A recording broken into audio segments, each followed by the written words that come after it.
It's election year. This is the 5th presidential election campaign since Twitter and Facebook were created. And with each election cycle, efforts to manipulate the election through social media have become more heavy-handed. It's no longer just about putting out a message. It's about stopping certain voices from being heard and certain facts from getting told. The First Amendment limits the government's role in monitoring and censoring American speech, but a congressional committee has found evidence of the government and its partners veering far beyond constitutional guardrails with help from a growing censorship industrial complex.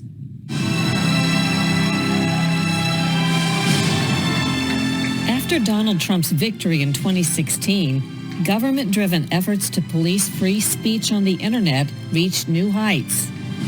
This was an elaborate project where big government, these various agencies in the federal government, working with big tech and, of course, big academia, were all involved in this effort to censor American speech. Congressman Jim Jordan heads up a House committee investigating weaponization of the federal government. The committee has obtained documents that shed new light on what Jordan says is an elaborate government censorship operation, one that could be ongoing today. The documents were turned over by Stanford University under threat of subpoena.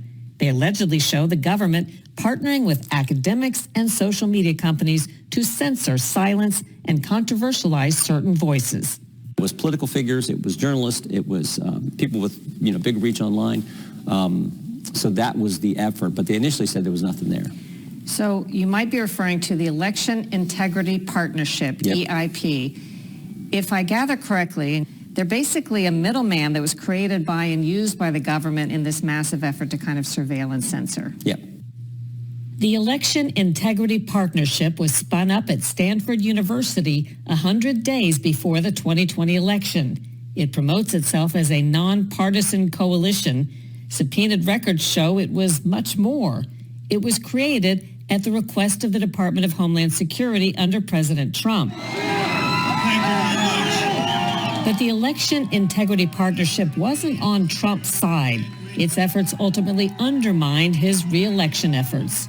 Documents show that high-ranking officials inside federal agencies helped build an operation with nearly 100 people that worked with over a dozen partners to flag thousands of posts and narratives. Preserve, protect, and defend the Constitution. Once Joe Biden was elected, the Election Integrity Partnership quickly pivoted to protecting Biden and suppressing questions about the 2020 election.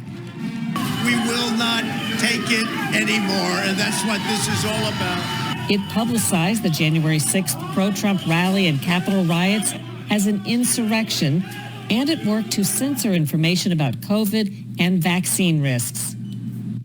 Think how many things the government told us. If they're supposed to be the arbiter of truth, think how many things they told us relative to COVID that were false. I mean, there's tons. They told us that it wasn't our tax money used in the lab in Wuhan, China. Yes, it was. They told us it wasn't gain of function. Sure looks like it was. They told us it didn't come from a lab. Sure looks like it did. They told us the vaccinated couldn't get it. They told us the vaccinated couldn't transmit it. They told us masks work. I mean, and I'm probably forgetting, but there's 6 lies right there. So, and yet they're the ones who are going to decide. Besides COVID, what were the other types of information it looked like the government was interested in censoring? It was almost all election-related and COVID-related. So January 23rd, 2021, it's like 36 hours into the new administration. There's an email from the White House to Twitter saying, take down this tweet ASAP. And the tweet is from, interestingly enough, Robert F. Kennedy Jr. Robert F. Kennedy Jr., now running for president as an independent. Kennedy's 2021 tweet was about the death of baseball legend Hank Aaron of natural causes 2 weeks after getting a COVID vaccine. Kennedy wrote, Aaron's tragic death is part of a wave of suspicious deaths among elderly closely following administration of COVID vaccines. So he's stating fact, and the White House says you got to take that tweet down. And this term is so scary.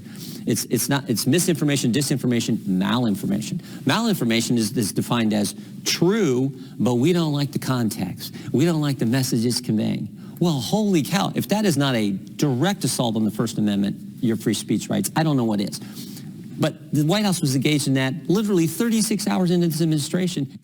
Collaborators in the government-driven project to shape information included the Atlantic Council. That group is funded by the State Department, Defense Department, other federal agencies, foreign governments, Mideast and U.S. oil interests, financial giants, Google and Twitter, and foundations for billionaire activist George Soros, Craig Newmark of Craigslist, and a Ukrainian oligarch. Records provided to Congress reveal details on how the collaboration worked. Federal agencies and special interests submitted internet posts they didn't like to the Election Integrity Partnership. Certain tweets that were put up, they were looking to take those down, limit their visibility, limit their reach. And they had this software system, this Jira system they used, where you could, almost like a clearinghouse, like a switchboard, where you could see, and they could see what was going in. They could then find, are there any other similar tweets or posts? And it was this elaborate system to censor American speech. The Election Integrity Partnership then reported the flagged material to its big tech contacts with specific recommendations on how to censor it. Udupam Chander is a professor at Georgetown University who's taught internet law for 2 decades. Is there a role in America for the government to play as an official body that moderates supposed disinformation? Because it's not hard to observe that under every administration they've put out what could, easily be characterized as disinformation. So who are they to determine what others can say and think? So I think that's right. I think that governments should not be telling us what information we should be allowed to hear, what information others should be allowed to convey to us. The government can have its views and put those out in the world. I think that's okay. But I don't think the government should be telling the private sector, newspapers or internet platforms, large or small, what they can or can't say. According to the Congressional Committee, flagged material included true information, jokes, and political opinions.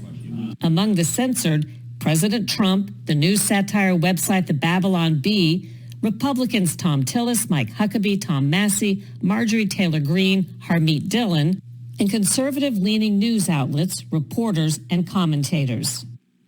Stanford declined comment for this story. The White House referred us to the Federal Cybersecurity and Infrastructure Security Agency. A spokesman there told us the agency does not and has never censored any speech and did not found, fund, or have any role in the management of the Election Integrity Partnership. The agency also says it mitigates the risk of disinformation by sharing accurate information and by amplifying the trusted voices of election officials across the nation. We remain committed to building resilience to foreign influence operations and disinformation so the American people don't face the brunt of these threats on their own. In a lawsuit filed by Missouri, lower courts agreed the Biden administration likely violated First Amendment free speech protections.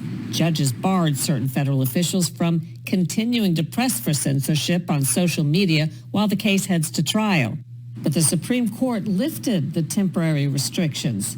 The Supreme Court will hear arguments on the controversy with the decision expected in June. We'll see what the Supreme Court says. I feel good about our chances of getting a good decision from the court upholding, First Amendment liberties. In the meantime, experts say there's nothing to stop the Biden administration from continuing to lobby for takedowns of material by political opponents in this presidential election year.